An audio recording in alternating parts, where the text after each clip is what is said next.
ఓం శుక్లాంబరధరం విష్ణుం శశివర్ణం చతుర్భుజం ప్రసన్నవదనం ధ్యాయే సర్వవిఘ్నోపశాంతయే. అందరికీ స్వాగతం అండి. మనము ఈ రోజు నుంచి సాంఖ్యకారికలు అనేటటువంటి ఒక సబ్జెక్టుని చదువుకోబోతున్నాము. ఈ సాంఖ్యకారికలు రాసిన వారి పేరు ఈశ్వర కృష్ణ పండితుడు. ఈ సాంఖ్యకారికలు రాసిన ఆయన పేరు ఈశ్వర కృష్ణ పండితుడు. ఈయన ఇక ఈ సాంఖ్యం ఎవరు ప్రతిపాదించారు అంటే, కర్దమ ప్రజాపతికి దేవహూతికి కలిగిన సంతానము కపిలుడు. ఆయన ప్రధానముగా ఈ శాస్త్ర ప్రవక్త. అయితే ఈ శాస్త్రంలో ప్రస్తుతము లభ్యమవుతున్న గ్రంథాలు సాంఖ్య ప్రవచన సూత్రములు అని. ఇందులో సుమారుగా 500 పైన సూత్రాలు ఉన్నాయి. దీనికి విజ్ఞాన భిక్షువు అనే ఆయన వ్యాఖ్యానం రాశాడు. ఇందులో 1వ అధ్యాయంలో విషయము, 2వ అధ్యాయంలో ప్రకృతి యొక్క కార్యకలాపాలు, 3వ దానిలో వైరాగ్యం గురించి, 4లో విరక్తులైనటువంటి పింగళ కొరదాదుల యొక్క కథలు, 5వలో పరపక్ష నిర్ణయము, 6లో సర్వార్థ సంగ్రహము అని చెప్పబడ్డాయి అంటాడు. తర్వాత తత్వ సమాసము అని కపిల సూత్రాలు 22 సూత్రాల లఘు గ్రంథం ఒకటి ఉంది. ఇది కూడా పక్కకు పెట్టండి. ఈ 2 పుస్తకాలు మనకు అవసరం లేదు, ఉన్నాయి చెప్పడం వరకే. ఈశ్వర కృష్ణ ప్రణీతమైన సాంఖ్యకారికలు, దీనికి గౌడపాదాచార్యుల వారు భాష్యం రాశారు. వాచస్పతి మిశ్రులు అనే ఆయన కూడా వ్యాఖ్య రాశాడు, కానీ అది శాస్త్ర జటిలముగా ఉంటుంది. తర్వాత శంకర భగవత్పాదుల వారు ఈ కారికల్ని ఉదహరించారు వారి వారి గ్రంథాల్లో, కానీ ఇతరత్ర.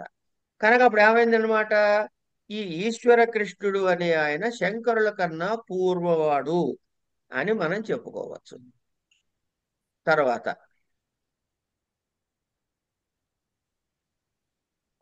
అసలు ఈ సాంఖ్యకారికలు సాంఖ్యం అని ఎందుకన్నారు అంటే, ఏకత్వము, ద్విత్వము అనేటటువంటి సంఖ్యల లాగా జ్ఞానము అనే అర్థం కూడా ఉంది సాంఖ్యానికి. ఏమండి? అట్లాగే ప్రకృతి అంటే ఏమిటి, పురుషుడంటే ఏమిటి, ప్రకృతి పురుష విజ్ఞానం కలగజేయటం వల్ల ఇందులో 24 తత్వాల విచారణ ఉండటం వల్ల దీనికి శాస్త్రము అని పేరు పెట్టారు. ఇక్కడ ఒక ముఖ్య విషయాన్ని మీరు జాగ్రత్తగా వినాలి. ఏంటంటే, ఏ గ్రంథము చదువుకుంటున్నా, ప్రస్తుతం మనం చదువుకునేది ఏమిటి, శాస్త్రీయమైన గ్రంథాలు. ఈ శాస్త్రీయమైన గ్రంథాల్లో కొన్ని పదాలని వాడతారు. ఆ పదాలని ఆ గ్రంథములో ఆ అర్థములోనే మనం చదువుకోవాలి తప్ప ఇతరమైన అర్థాలలో, ఇతరమైన గ్రంథాల్లో చెప్పిన అర్థాలు చెప్పుకోకూడదు. ఉదాహరణకి మీకు తేలిక అర్థం కావటం కోసం చెప్తా. ఇది ఏమిటంటాడు, యోగ అని ఒక శబ్దం తీసుకుందాం. మనం అందరం విన్నమాట కదండి యోగా అని. నేను అప్పుడప్పుడు ఎవరైనా పేరు అడుగుతానమ్మా, ఆ పేరు వాళ్ళు మాత్రం అన్మ్యూట్ అయ్యి నాకు సమాధానం చెప్పండి. డాక్టర్ కె శారద గారు, మనం యోగా అనే పేరు విన్నాం కదమ్మా? విన్నామండి. అమ్మా విన్నామండి. విన్నాం. యోగం అంటే ఏమిటి? కలయిక, జీవాత్మ యొక్క కలయిక యోగము. వెరీ గుడ్, వెరీ గుడ్, బాగా చెప్పారు. అదే లేకపోతే మీకు వినమ్మా. చిత్తు నిరోధ యోగ. వెరీ గుడ్, 2 ఇంకా. యోగ సంయోగం అంటే కర్మసు కౌశలం. ఆ, యోగ కర్మసు కౌశలం. అదే ఓ జ్యోతిష పండితుని అడిగితే యోగం అంటే ఏం లేదయ్యా, రెండు గ్రహాలు కలవడమో, రెండు కొట్టుకోవడమో, లేదా అక్కడ నుండి ఇక్కడ ఉండటమో, దీని దాని ఏమో చెబుతాడు ఆయన. కదా పదాలది కూడా యోగం అనే సంయోగం అంటారు కదా సార్. అంటారు. కనుక యోగం అనే శబ్దానికి ఇప్పుడు మీరు చెప్పిన దాని ప్రకారం ఒక 4, 5 డెఫినేషన్స్ వచ్చాయా లేదా? వచ్చాయండి. మరి ఏ డెఫినేషన్ లో వాడాలి అంటే, మనం ఏ పుస్తకం చదువుతున్నామో, అంటే ఏ గ్రంథాన్ని చదువుతున్నామో అందులో చెప్పిన అర్థాల్లోనే దాన్ని అర్థం చేసుకోవాలి. ఒకటి. ఓకే. వీటిని పారిభాషిక పదములు అంటారు. కనుక మనకు అక్కడక్కడ పారిభాషిక పదాలు వస్తాయి, వాటిని ఆ అర్థంలోనే వాడాలి. సరే, అసలు మనిషి ఏం చేస్తాడండి అంటే మోక్షాన్ని కోరుకుంటాడు. మనిషి ఏం చేస్తాడు, వాడి కోరిక ఏమిటి? మోక్షము పొందాలి అన్నది వాడి కోరిక. ప్రధానమైన కోరిక అదే ఎవరికైనా. పొందుతాడా పొందడా పక్కకు పెట్టండి. ఎవరు? అమ్మ శారద గారు మ్యూట్ చేసుకోండి, మీ దగ్గర వెనక నుంచి ఏదో సౌండ్స్ వస్తున్నాయి. ఆ, కనుక మహానుభావులు ఏం చేస్తారంటే, మనకేమిటో సంసార మొగుడు పెళ్ళాం వాడు వీడు మనవడు గోల గొప్పు. కానీ మహానుభావులు కొంతమంది ఉంటారు, వాడికి ప్రపంచంలోని అందరి గురించి ఆలోచిస్తాడు. అలా ఆలోచించినప్పుడు ఏం చేస్తాడంటే, అసలు నేను ఎవడిని, ఈ జీవుడు జీవుడు అంటారు కదా, అసలు ఈ జీవుడు అనేవాడు ఎవడు? తర్వాత ఈశ్వరుడు అంటే ఎవడు? జీవుడెవడు? ఈశ్వరుడెవడు? మధ్యలో ఈ కనబడే ఈ ప్రపంచం అంతా జగత్ అంటే ఏమిటి? 3 అంశాలు వచ్చాయి. ఈ జీవితం, ఈ జీవుడు ఈశ్వరుడిని కలుస్తాడా కలవడా? ఈ సంసారంలోనే కొట్టుకుంటాడా? అంటే ఏమిటి? బంధము అంటే ఏమిటి? योग संख्या योग दशम బంధం అంటే ఏమిటి? మోక్షం అంటే ఏమిటి? అసలు ఈ మోక్షాన్ని పొందడానికి సాధనాలు ఏమిటి? ఈ 6 అంశాలు ఉన్నాయి. జీవుడెవరు? జగత్ అంటే ఏమిటి? ఈశ్వరుడెవరు? బంధం అంటే ఏమిటి? మోక్షం అంటే ఏమిటి? ఇది సాధించే మార్గాలు ఏమిటి? 6. ఇలా చింతన చేసినటువంటి ఆ మహానుభావుడు తన పరిధిని అనుసరించి ఓ నిర్ణయానికి వస్తాడు. ఇదిగోనయ్యా, ఈ 6టికి లక్షణాలు ఇవి అని చెబుతాడు.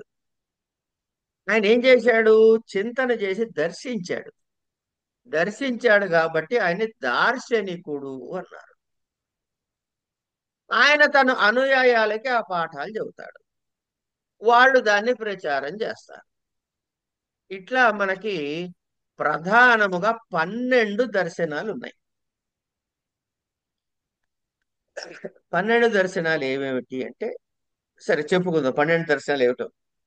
ఈ దర్శనాల్ని 2 భాగాలుగా చేసింది. ఒకటి వేదము ప్రమాణము అని నమ్మినటువంటి దర్శనాలు కొన్ని, వేదము ప్రమాణము అని నేను ఒప్పుకోను పో అనే దర్శనాలు కొన్ని. కనుక ఈ వేదము ప్రమాణము కాదు అనే వాటికి అంటే ఏమన్నట్టు అనమాట, సంస్కృతంలో రాసి ఏమనాలి? వేద ప్రమాణం అస్తి అనాలి. అస్తి అన్నది కాబట్టి ఆస్తిక దర్శనాలు అన్నాం. వేద ప్రమాణం నాస్తి అన్నాడు కాబట్టి నాస్తిక దర్శనాలు అన్నాం. ఈ నాస్తిక దర్శనాలు 6. ఏమిటవి? మొట్టమొదటి చార్వాకము, తర్వాతది జైనము, తర్వాతది బౌద్ధము. ఈ బౌద్ధాన్ని 4 రకాలుగా చేశారు. అంటే శ్రౌత్రాంతిక బౌద్ధమని, వైభాషిక బౌద్ధమని, తర్వాత ఆచారాన్ని అనుసరించి ఒక బౌద్ధమని, మాధ్యందిన బౌద్ధమని 4 కేటగిరీస్ చేశారు బౌద్ధాన్ని. ఆ ఈ 4 జైనము చార్వాకము 6 కూడా నాస్తిక దర్శనాలు. తెలుసుకున్నాం, పక్కకు పెట్టడానికి వాడి జోలి మనం పోకర్లే. ఇప్పుడు మరి ఆస్తిక దర్శనాలు ఏమిటి అంటే, సాంఖ్య వైశేషిక దర్శనాలు, తర్వాత న్యాయ మీమాంస న్యాయ వైశేషిక దర్శనాలు, సాంఖ్య యోగ దర్శనాలు, పూర్వమీమాంస, ఉత్తర మీమాంస. ఉత్తర మీమాంసకే వేదాంతము అంటాం. కనుక ఇవి రెండు రెండు రెండు ఒక బ్లాక్ కింద ఉన్నాయండి. సాంఖ్యము యోగము రెండు ఒక బ్లాక్. అంటే సాంఖ్యములో చెప్పినటువంటి అంశాల్ని ఇంకొక కోణంలో కొంచెం ఎక్స్టెండ్ చేసి కొంచెం డిఫరెంట్ గా చెప్పింది యోగ దర్శనం. ఒక్క ముక్కలో చెప్పాలంటే సాంఖ్య దర్శనంలో ఈశ్వరుడు అనే శబ్దం లేదు. వేదం ప్రమాణం, వేదం ప్రమాణమే, కానీ ఈశ్వరుడు అనే దాన్ని ఒప్పుకోదు. యోగ దర్శనానికి వచ్చేటప్పటికి సాంఖ్యంలో చెప్పినటువంటి పద్ధతుల్నే తీసుకుంటూ ఈశ్వరుడు యొక్క అస్తిత్వాన్ని ఒప్పుకుంటుంది యోగ దర్శనం. కనుక సాంఖ్య యోగ, దీన్ని ఏమన్నా ఈశ్వర సాంఖ్యం అని, యోగ దర్శనంతో ఉన్నదాన్ని, యోగ దర్శనంలో ఉన్నదాన్ని ఏమన్నా శేశ్వర సాంఖ్యం అని అన్నారు. అవి రెండు పక్కకు పెట్టండి, ఏం రాసుకోక్కర్లేదండి, నోట్స్ ఏం రాయక్కర్లే ఇవాళ. తరువాత తర్వాత ఏమన్నారు? న్యాయము వైశేషిక దర్శనాలు. ఈ న్యాయ దర్శనం ఏమిటి, వైశేషిక దర్శనం ఏమిటి? అయిన తర్వాత పూర్వమీమాంస, ఉత్తర మీమాంస. ఇవి ఆరు. ఈ ఆరిటిని ఈ ఆరిటిని కూడా వైదిక దర్శనాలు అని, ఆస్తిక దర్శనాలు అన్నారు. ఇందులో ఒకటైనటువంటి సాంఖ్యాన్ని మనం చూడబోతున్నాం. ఇంతకీ మనం ఏం చెప్పుకున్నాం? రమా భవానీ గారు మ్యూట్ చేసుకుని మాట్లాడుకోండి తల్లి. నేను నేను పాఠం చెబుతున్నప్పుడు ఒక ఫ్రేమ్ ఆఫ్ మైండ్ లో చెప్పుకుంటాం. నాకు ఈ డిస్టర్బెన్స్ వచ్చింది అనుకోండి, మాట పోతుంది ఒకటి, దానివల్ల నాకు నష్టం లేదు, మిగతా అందరికీ మీరు సహాయం చేసిన వాళ్ళు అవుతారు అర్థం కాకుండా. కానీ ఒకసారి మనని మనం గమనించుకుందాం. మ్యూట్ చేసి మీ ఇష్టం. తర్వాత వీలైనంత మటుకు పాఠం నడుస్తున్నప్పుడు పాఠం మీదే మనసు పెట్టండి. కారణం ఏంటంటే ఇందులో చెప్పుకునేవన్నీ టెక్నికల్ ఆస్పెక్ట్స్ మీకు ఉండేది ఎంఏ లెవెల్లో. ఏ చిన్న డీటెయిల్ మిస్ అయినా మీకే నష్టము. సరే, అది పక్కన పెట్టండి. ఇప్పుడు మనం చదువుకునేది సాంఖ్య దర్శనం. అసలు దర్శనాలు అంటే ఎందుకు పుట్టాయని చెప్పుకున్నాము? నేనెవడు, అంటే జీవుడెవడు, ఈశ్వరుడెవడు, జగత్ అంటే ఏమిటి, బంధం ఏమిటి, మోక్షం ఏమిటి, సాధనం ఏమిటి అని ఆరు చెప్పుకున్నాం. కాబట్టి ఇందులో ఏం చెబుతారంటే అసలు ముందు మోక్షం అంటే ఏమిటో తెలియాలి. దీనికి ఈ గ్రంథములో మనకి 52 కారికలు ఉన్నాయి. 52 కారికలు. ఈ కారికల్ని ఒక్కొక్కటి ఒక్కొక్కటిగా మనం చదువుకుంటూ పోతాం. మొట్టమొదటి కారిక, దుఃఖత్రయాభిఘాతాత్ జిజ్ఞాస తద్యభిఘాతకే హేతౌ దృష్టే సా అపార్థా చేన్నైకాంతాత్యంతో భవాత్. అంటే దుఃఖత్రయముతో పీడించబడినటువంటి మానవుడు ఈ దుఃఖత్రయ నివారణ కోసమని తెలుసుకోవాలని ఆలోచించాలి. నివారణోపాయాలు ఎట్లా ఉంటాయి? ప్రత్యక్షంగా ఉంటాయి కదా. ఇక ఆ జిజ్ఞాస వ్యర్థము అన్నట్లయితే అది తప్పు కాదు. ఎందుకంటే ఆ దుఃఖత్రయం తొలగిపోతుంది అనే నియమం లేదు, పూర్తిగా తొలగిపోవటం అనేది కూడా లేదు చెప్పాడు. సరే, అది పక్కకి పెట్టండి.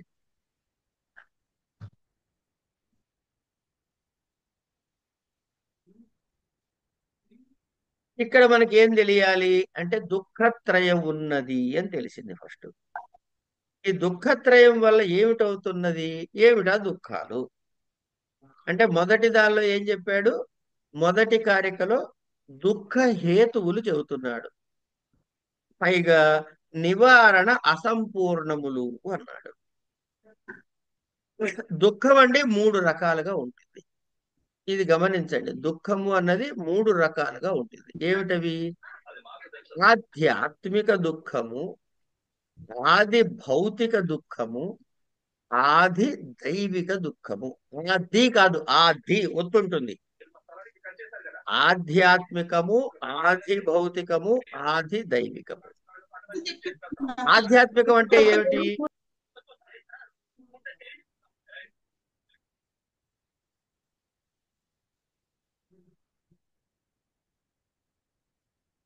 ఆధ్యాత్మికం అంటే ఏమిటి? ఆత్మికం అంటే శరీరానికి సంబంధించినది అని అర్థం.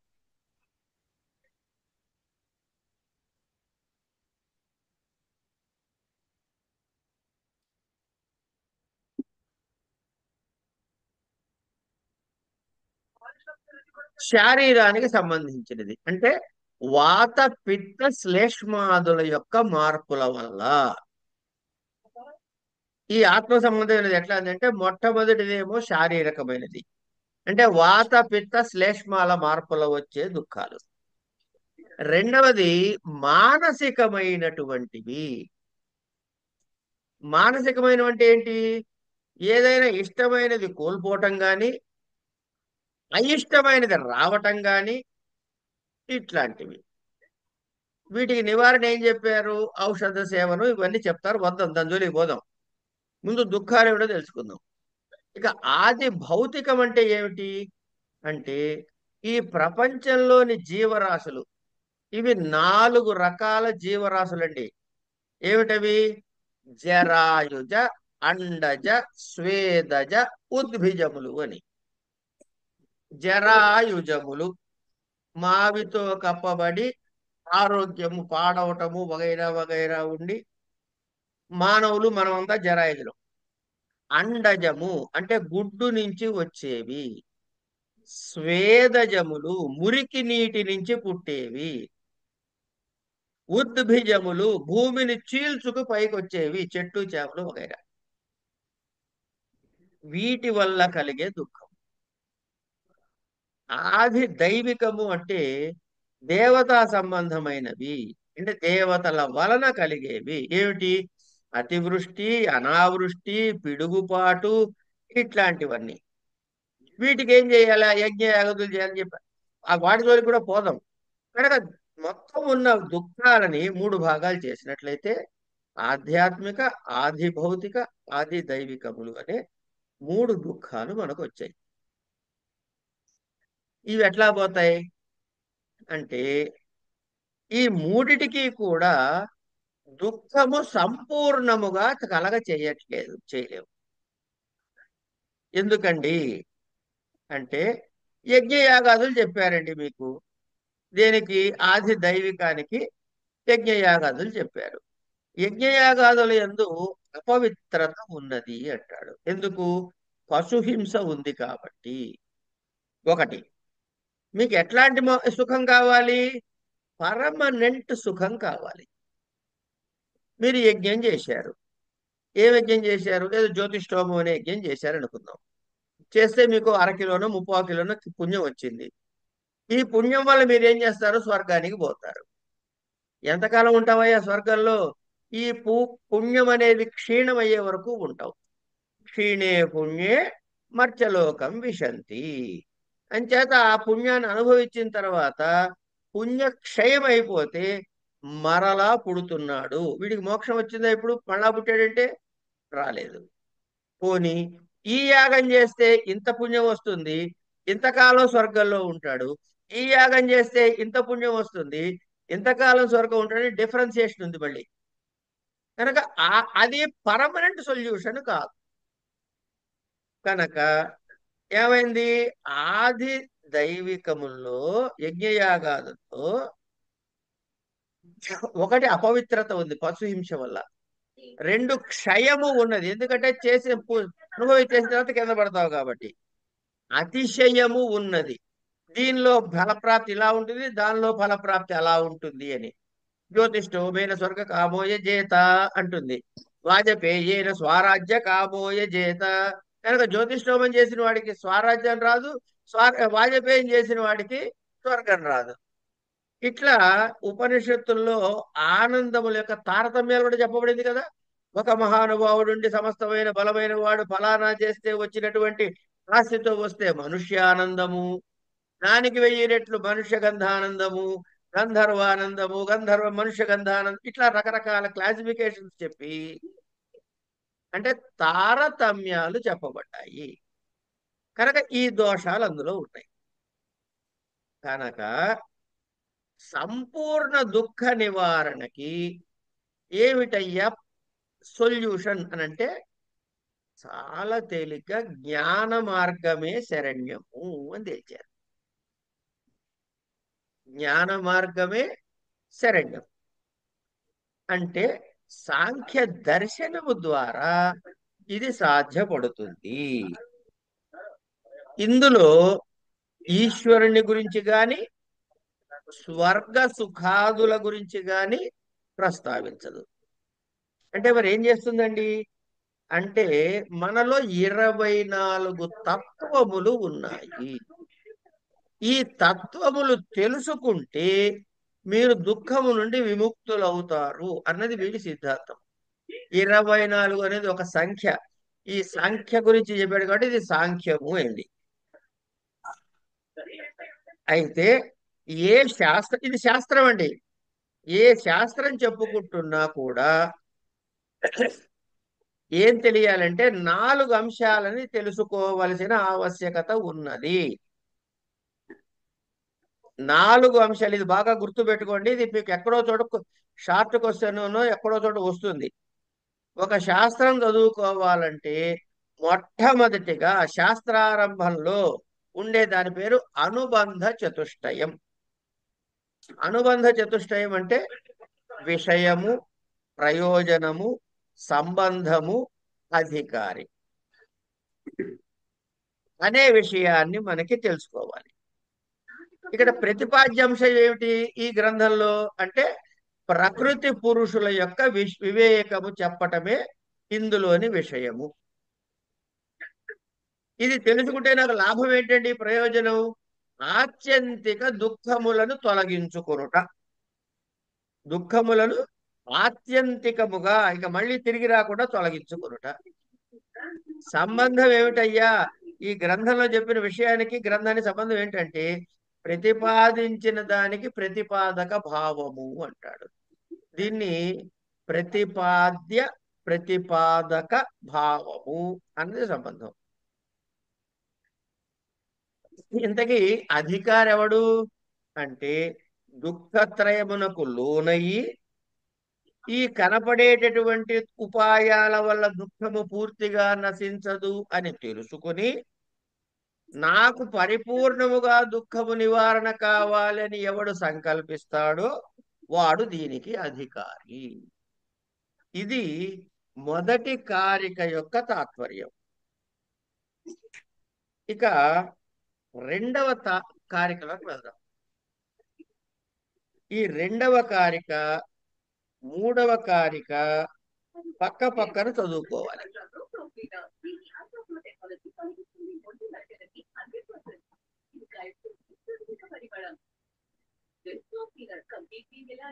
దివ్య గారు వెనకాల ఏదో రేడియో వస్తుందమ్మా. ఓకే. దృష్టవదానుశ్రావిక సహ్య విశుద్ధి క్షయాతిశయయుక్త తద్విపరీత శ్రేయాన్ వ్యక్తావ్యక్తజ్ఞ విజ్ఞానాత్. ఇది రెండవ కారిక. మూడవ కారికను కూడా ఒకసారి చూడండి. మూల ప్రకృతి వికృతి మహదాద్యాః ప్రకృతి వికృతయః సప్త షోడశకస్తు వికారో న ప్రకృతిర్న వికృతి పురుషః.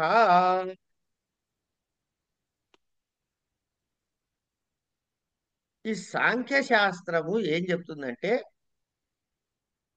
ఇంకొక ముక్క చెప్పాలండి. ఇక్కడ మొదటిలో ఇది అర్థం కానట్లుగా ఉంటుంది, ఏమీ కంగారు పడకండి.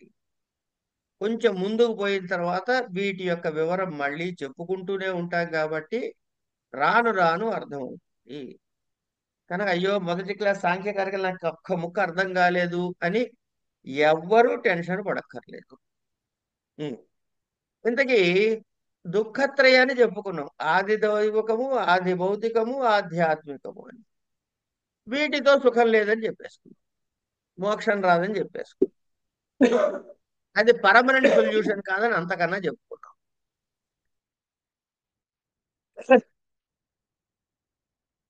ఈ పర్మనెంట్ సొల్యూషన్ కాదని వెళ్తే ఇప్పుడు ఏం చెబుతున్నాడు? సాంఖ్య శాస్త్రం ప్రకారము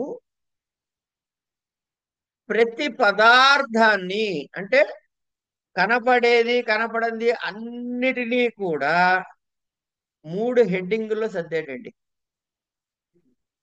ఒకటి వ్యక్తము, 2 అవ్యక్తము, 3 జ్ఞ.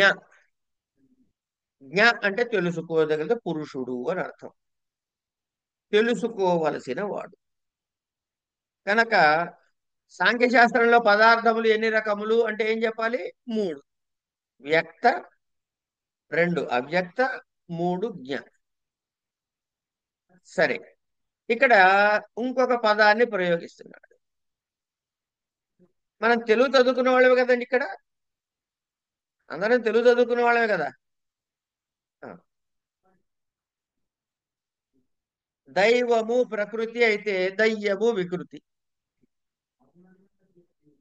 భోజనము ప్రకృతి అయితే ఓదనము వికృతి. అంటే దాని నుంచి పుట్టిన దాన్ని వికృతి అంటున్నామని ఎవరికి అర్థమైపోయిందిగా. కనుక ఇప్పుడు ఒకటి చూడండి, దేనికైనా ఒక కారణం ఉంటుంది పుట్టడానికి. పుట్టిన దానిని ఏమనాలి అప్పుడు మనం? కార్యము అనాలి. దేని నుంచి పుట్టిందో అది కారణము, ఏది పుట్టిందో అది కార్యము. ఇంతకీ కారణం ఉందా కార్యం ఉందా? ఎవరైనా చెప్పండి. కారణం ఉందండి. కారణం రైట్. కనుక ఈ కారణాన్ని ప్రకృతి అందామా, కార్యాన్ని ప్రకృతి అందామా? కారణాన్ని కారణమే అనాలని. అంతే. అప్పుడు ఆ కార్యాన్ని ఏమనాలి? వికృతి. వికృతి అనాలి. ఏమండి? కారణాన్ని వికృతి అనాలి. కనుక ఇప్పుడు మన ఎన్ని పదాలు వచ్చాయండి మనకి ఇక్కడ? వ్యక్తము, అవ్యక్తము, జ్ఞ అనే మూడు పదార్థాలు వచ్చాయి. ఇది పక్కకి పెట్టండి కాసేపు. ఈ వ్యక్తములో కొన్ని ఎలిమెంట్స్ ఉంటాయి, ఏవే ఉన్నా చూద్దాం. ఇప్పుడు కార్యము కారణము అనే 2 మాటలు మనకు అర్థమైనాయా కాలేదా? అయినాయండి. కారణం ముందా కార్యం ముందా? కారణం. కారణమే ముందే. కనుక ప్రకృతి వికృతి అనేది కారణానికి అందామా కార్యానికి అందామా? కారణానికి ప్రకృతి. కారణానికి ప్రకృతి, కార్యానికి వికృతి.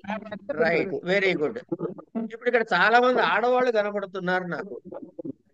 ఏమండి?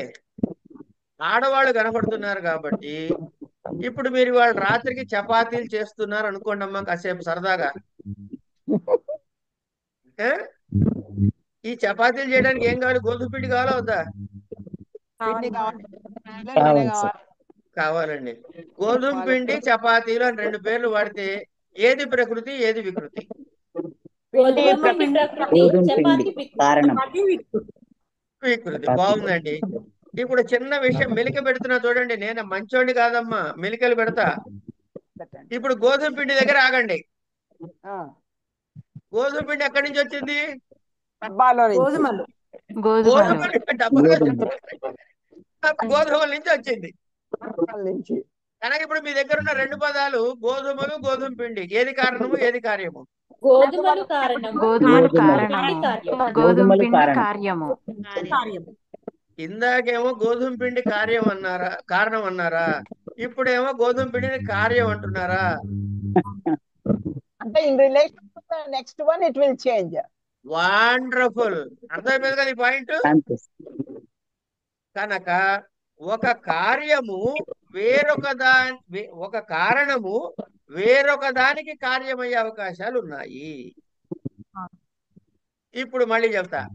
గోధుమలు, గోధుమ చెట్టు దాన్ని ఏమంటారు మొత్తానికి, కాడో ఏదో, గోధుమ కంకి పోని. ఇప్పుడు చెట్టు చెప్పండి ఏది కారణం, గోధుమలు కార్యం. గోధుమ కంకి ప్రకృతి. ప్రకృతి వికృతి. గోధుమలు కారణం. కార్యం. గోధుమలు కార్యం. నన్ను పాఠం ఎందుకు చెప్పమంటున్నారమ్మా? సరే, గోధుమ కంకుల దగ్గర అవుదాం. గోధుమ కంకులు కారణము అంటున్నారు కదా. ఈ గోధుమ కంకి అన్నది భూమిలోంచి పైకి వచ్చింది. భూమి కారణము, భూమి కారణము. భూమి కారణము, గోధుమ కంకి కంకులు కార్యము. కార్యం. ఇక్కడ ఒక్క నిమిషం ఆగుతా. ఇంకెక్కడి నుంచి కిందకి పైకి వెళ్ళట్లేదండి నేను. ఏమ్మా, ఇక్కడి నుంచి నేను పైకి వెళ్ళట్లేదు, కిందకి వెళ్ళట్లేదు. మనం చెప్పుకున్న 4 ఉదాహరణలు గోధుమ పిండి ఏమిటి? అంటే గోధుమ పిండి ప్రకృతి వికృతి. కార్యము కారణము రెండు అవుతాయి. గోధుమ పిండి కార్యం. కార్యం. కార్యము మాత్రమే, అది దేనికి కారణం కాలే. అవును. అవునా? చపాతీకి అయింది కదా, చపాతీకి కారణమైంది. చపాతీకి అవుతుంది. Very very good. కనుక ఇప్పుడు చపాతీని పట్టుకోండి. చపాతీ ఏమిటి? కార్యమా, కారణమా, కేవల కార్యమా? కేవల కార్యం. కేవలం కార్యం. కార్యస్థానంలో ఇంకో పేరేం పెట్టచ్చు? వికృతి. వికృతి. వికృతి. మరి కేవలం ఎందుకు వదిలేశారు? కేవల కేవలం వికృతి. వికృతి. ఇప్పుడు గోధుమ పిండి, గోధుమలు, గోధుమ కంకి, ఇవన్నీ ఏమిటైనాయి? కారణము కార్యము రెండు ఉన్నాయి కదా దానికి. ప్రకృతి మరియు వికృతి. మరియు అదే చెప్పారమ్మా. ఇప్పుడు భూమి పరిస్థితి ఏమిటి? భూమి ఓన్లీ ప్రకృతి. కేవల కారణం. కేవల కారణం. కేవలం ఇది అర్థమైంది కదా? ఇది అవగతం. అర్థమైందా? ఇంతవరకు అర్థమైందా కాలేదా? ఆచార్య. క్లియర్ గా ఉంది. ఈ పుస్తకం మూడో పుస్తకం ఉన్నవాడు, అదే ఈ పుస్తకం ఉన్నవాడు మూడో కారికి తీయండి ఒకసారి.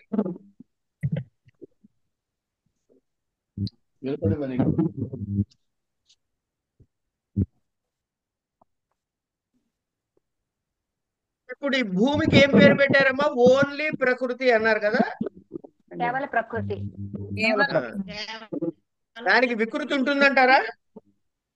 భూమికి లేదు. భూమి వికృతి కావట్లే. కాదు. అంటే మనం ఇప్పుడు చెప్పుకున్న ఉదాహరణలో ఈ బ్లాక్ లోనే ఇంకోటి చెప్పాలంటే చాలా చెప్పదు. భూమిని కూడా నేను వికృతిని చేయగలను, కానీ ఇప్పుడు వద్దు మీకు.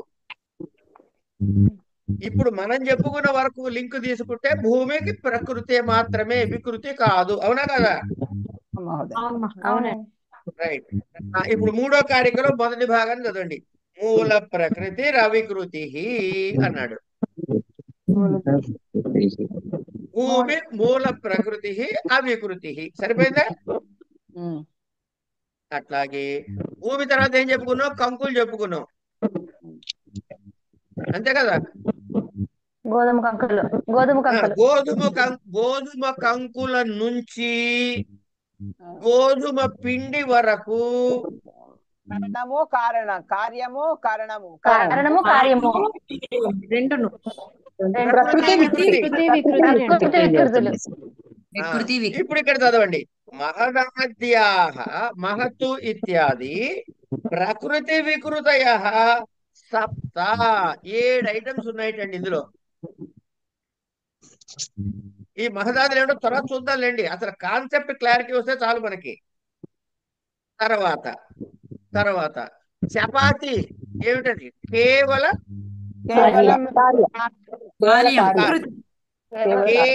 కార్యం.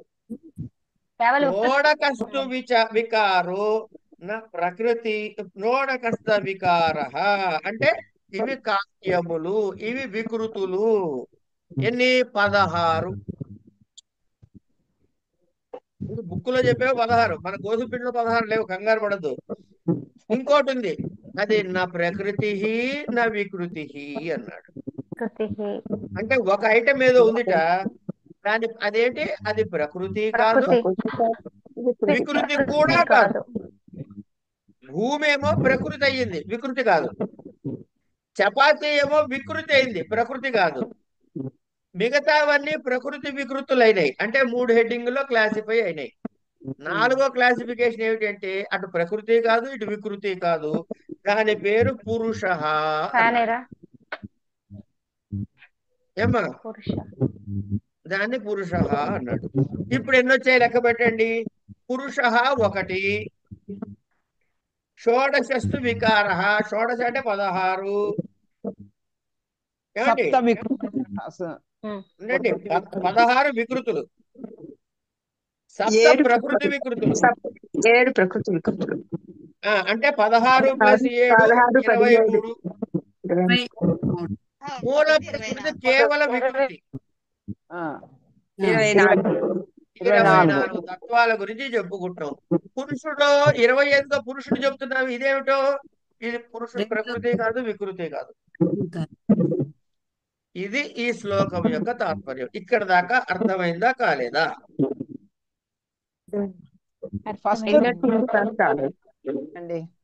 ఇక్కడ వరకు అర్థమైందా కాలేదమ్మా? అర్థమైందండి. మరి 16 ఈ 16 ఏమిటి, 24 ఏమిటి? ఒక 5 నిమిషాలు టైం ఉంది చెప్పుకోవడానికంటే ఇప్పుడు చెప్తా, లేకపోతే రేపు చెప్తా. ఏం చేయమంటారు? చెప్పండి మహోదయ. చెప్పండి. ఒకసారి చెప్పండి మర్చిపోకుండా. మీ చేత ఆ మాట అనిపించుకు చెబితే తప్పు నా మీద ఉండదు.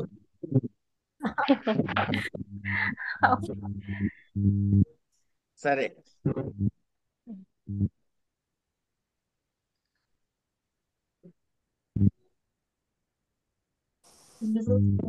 ఇక్కడ చూడండి అమ్మా జాగ్రత్తగా. సాంఖ్యకారికా. మీరు అర్జెంట్ గా దీన్ని ఫోటోలు ఏం తీసేసుకోక్కర్లేదు, చూడండి ముందు నేను చెబుతా. పురుషుడు బ్రాకెట్ లో నెంబర్ అంటే అది ఒక ఐటమ్ అని. పురుషుడు ఎన్ని ఉన్నాయి అక్కడ? ఒకటి మహోదయ. ఒకటే ఉంది సార్. దాని కింద గీత ఉందా లేదా? ఆ గీతను వదిలేసేయండి, గీత పై భాగాన్ని వదిలేసేయండి కాసేపు. ఇప్పుడు గీత కింద భాగానికి వద్దాం. దాని పేరేంటి? మూల ప్రకృతి. ప్రధానం. దాన్నే ప్రధానము అని కూడా అంటాం. ఏమండి? 3వ కారకం ఎవరైనా చేతిలో పట్టుకోండి. మహాన్. చేతిలో పట్టుకోండి, అంతవరకే. పట్టుకున్నా. మూల ప్రకృతి అవికృతి అన్నాడు. మూల ప్రకృతి అన్నది అవికృతి అంటే అది ఏమిటనమాట? కేవలం ప్రకృతి. ఎన్ని ఉన్నాయి అక్కడ? ప్రకృతి ఒకటి. ఇప్పుడు ఈ మూల ప్రకృతి నుంచి ఏది పుట్టింది? గీత కిందకు వస్తుంది చూడండి, ఏది పుట్టింది? ఇప్పుడు ఈ మహాన్ లేక బుద్ధి అన్నది ప్రకృతి అవుతుందా, వికృతి అవుతుందా? వికృతి. వికృతి అవుతుంది. ముందు వికృతి దగ్గర ఆగు తల్లి, ముందు వికృతి అయిందా లేదా? ఇప్పుడు ఈ మహాన్ నుంచి అహంకారం పుట్టింది. అప్పుడు మహాన్ ప్రకృతి. కనుక ఈ మహాన్ అన్నది ప్రకృతి వికృతి ఒకటి. తర్వాత అహంకారం దగ్గర రండి. అహంకారం ప్రకృత వికృత? మహాన్తో లెక్కేస్తే వికృతి. మహాన్తో లెక్కేస్తే వికృతి. అహంకారం నుంచి ఒక్క నిమిషం.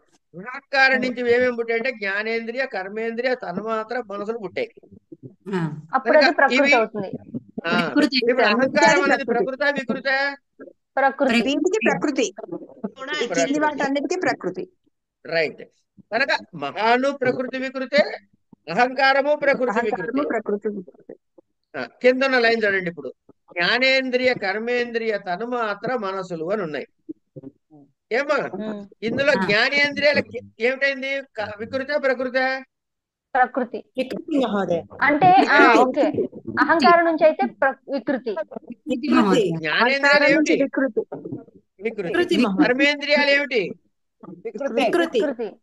మనసు ఏమిటి? వికృతి. వికృతి.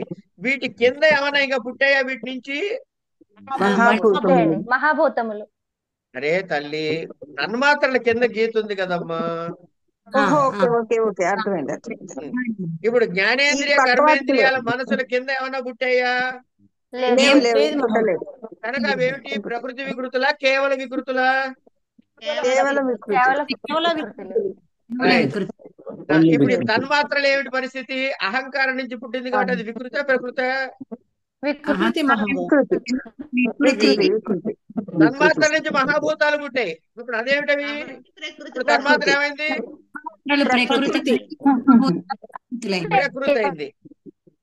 ప్రకృతి అయింది. అవునా కదా? అవునండి. మహాభూతములు వికృతి అయ్యాయి. ఒక్క నిమిషం. ఇప్పుడు పైనుంచి ఎక్కడి నుంచి ప్రారంభమై ప్రకృతి వికృతులైనా చెప్పండి. ఏవేవి ప్రకృతి వికృతులైనా చెప్పండి. మూల ప్రకృతి, మహాన్ ప్రకృతి, అహంకార, మూల ప్రకృతి ఒక ప్రకృతే. నేను అడిగింది ప్రకృతి వికృతులు చెప్పండి. మహాను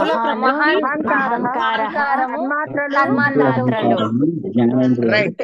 మహాను అహంకారము తన్మాత్రలు. ఇవన్నీ కలిపి ఒకే వర్డ్ లో చెప్పంటే మహత్ ఆది అనొచ్చా అనకూడదా? ఎన్నున్నాయి అవి? మహాన్ ఒకటి, అహంకారం ఒకటి, తన్మాత్ర లేదు. మొత్తం ఎన్ని?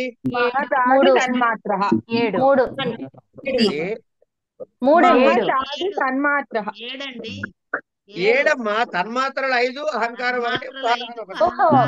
సారీ నెంబర్స్ చూడలేదు నేను. అవునండి.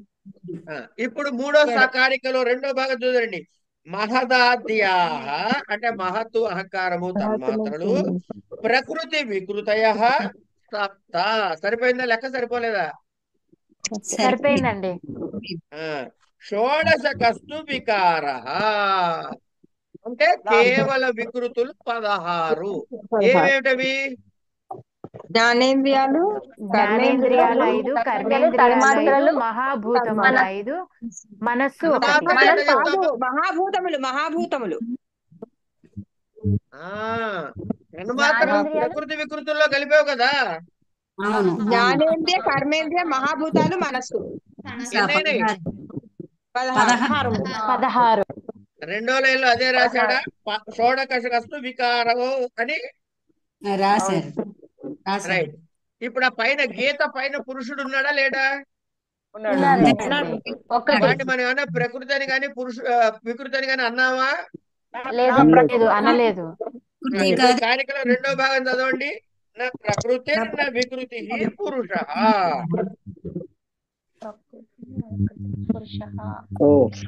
ఇప్పుడు బాగా అర్థమైందండి. ఈ స్కెలిటన్ వల్ల అద్భుతంగా అర్థమైంది.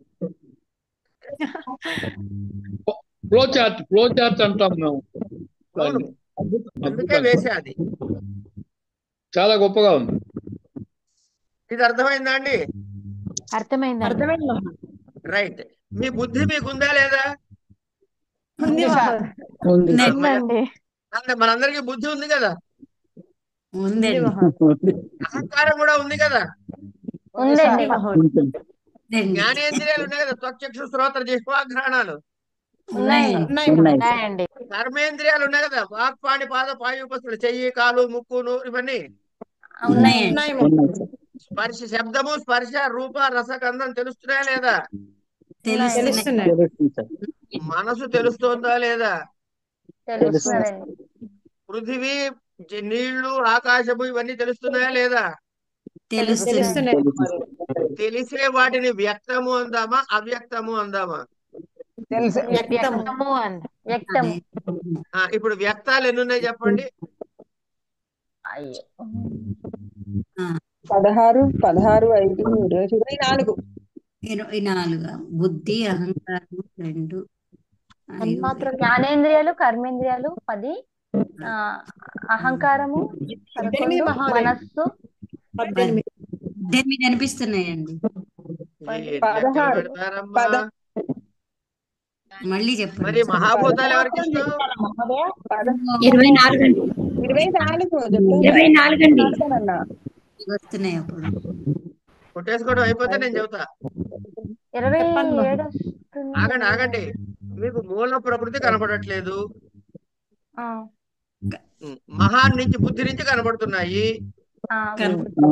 బుద్ధి 1, అహంకారం అహంకారము 2, 2, జ్ఞానేంద్రియ తన్మాత్రలు మనసు బ్రాకెట్ లో 11 వేసి పెట్టా కదా. 18, 23 అండి. ఈ 23 మనకి వ్యక్తమయ్యేవా కావా? వ్యక్తమయ్యేవి. మూల ప్రకృతి గీత కింద ఉందా పైన ఉందా? అది వ్యక్తమైందా కానిదే? వ్యక్తమైంది. మూల ప్రకృతి అవ్యక్తం. వీటి ఆధారముగా గీత పైన తెలుసుకోవాలి మనం. పురుషుడు పురుషుడు దాన్ని ఏమంటారు? తెలుసుకోదగ్గది ఏమన్నా జ్ఞా అన్నాం. జ్ఞానము కాదు, జ్ఞా అంతే. తెలుసుకోవలసినది జ్ఞా. తెలుసుకోవలసినది వి కాదు, తెలుసుకోవలసినది. తెలిసినవి తెలిసిన వాటిని 2 కేటగిరీస్, వ్యక్తము అవ్యక్తము. అవ్యక్తాలు ఎన్ని?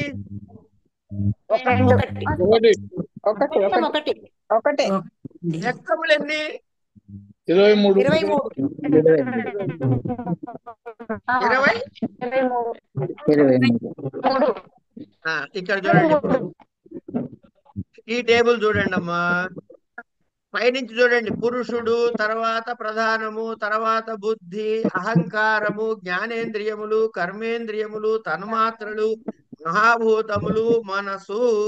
ఇవి రాశాం కదా ఇక్కడ, ఇందాక రాసినవేనా ఇవి? మహత్తు దగ్గర నుంచి కిందకున్నవన్నీ వ్యక్తములు. మూల ప్రకృతి లేక ప్రధానము అవ్యక్తము. పురుషుడు అన్నది ఇప్పుడు మీకు తెలియాల్సింది ఏమిటి? ఈ పురుషుడు, మూల ప్రకృతి, మహత్తు, అహంకార, జ్ఞానేంద్రియ, కర్మేంద్రియ, తన్మాత్రం, భూత, మనసు, వీటన్నిటి కాన్సెప్ట్ తెలిస్తే మీకు కైవల్యం కలుగుతుంది. ఇది చెప్పాడు ఈశ్వర పండితుడు సంఖ్యలో. ఇన్ని పేర్లు చెప్పడానికి లేకుండా కాన్సెప్ట్ ఏం చేశాడు? వీటి సపరేట్ పేర్లు పెట్టాడు. ఏమేం పేర్లు పెట్టాడు? కింద నుంచి పైకి చదవండి. మనస్సు,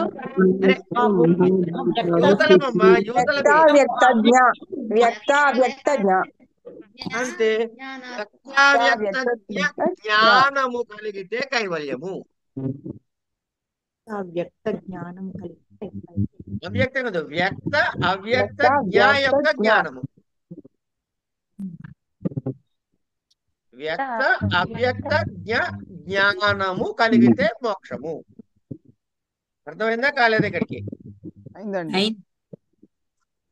ఇది చాలండి. ఇంతవరకు ఇవాళకి చాలు. ఇక్కడ ఆపుతాను, రికార్డింగ్ ఆపుతాను. రేపు చదువుకుందాం. 1 minute ఉండండి.